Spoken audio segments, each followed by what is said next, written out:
I tym sposobem ugór porośnięty trawą stał się nowym polem bobu. Dobra, ale może od początku. Ten marzec był wyjątkowo zimny i kapryśny. Rozsady stały na parapetach, na podłodze w salonie i czekały, i czekały, i czekały. Wszystkie roboty ogrodowe stały w miejscu, bo ziemia była zbyt zmarznięta, a poza tym czekaliśmy na kompost. Złoto w ogrodzie, naturalny nawóz dla wszystkich roślin i warzyw. Dla nas konieczny, żeby móc postawić tunel. Wcześniej, w ciągłym śniegu i zimnie, i tak nie było po co go rozkładać. Kolejna wielka akcja to było przygotowanie nowego pola pod uprawę. Z tym też było sporo pracy. Mieszkamy na południu, nasz teren to głównie zbocza, w dodatku od lat nieuprawiane i porośnięte trawą.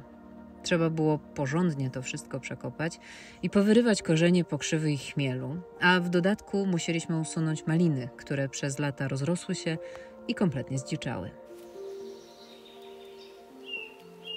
Udało się trafić ładną pogodę w weekend. Udało się przygotować wszystko idealnie.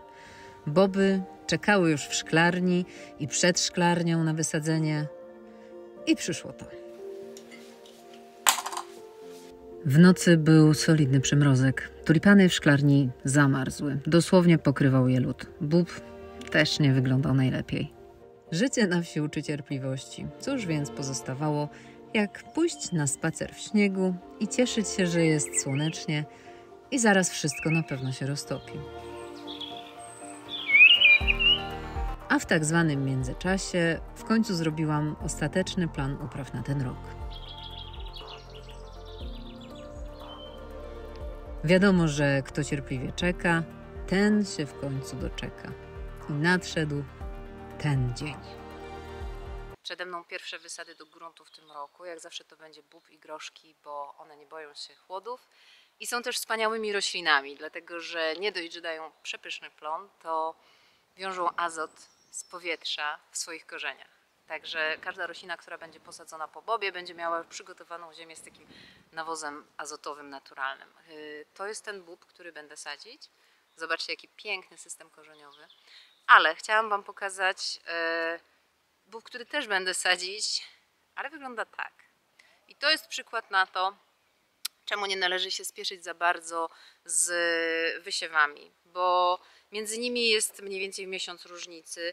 To jest silna, krępa roślina, która na pewno o wiele lepiej sobie poradzi ze wszelkimi szkodnikami i przeciwnościami natury przyrodniczej, a to jest taka wyciągnięta, która bardzo potrzebowała ciągnąć do światła i nie wiem, jak będzie sobie radzić. Pewnie też dobrze, bo bób to jest silna roślina, ale nie należało się spieszyć.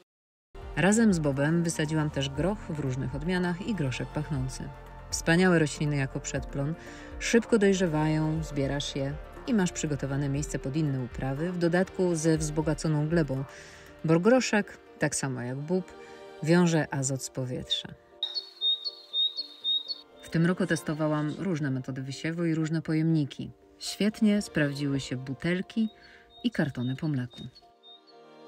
Pomyślcie, o ile łatwiejsze to jest od multidoniczki, z której będę musiała z każdej komórki wyciągać te kilka ziarenek i wsadzać do osobnego otworu. A tak to ciach, zsuwasz.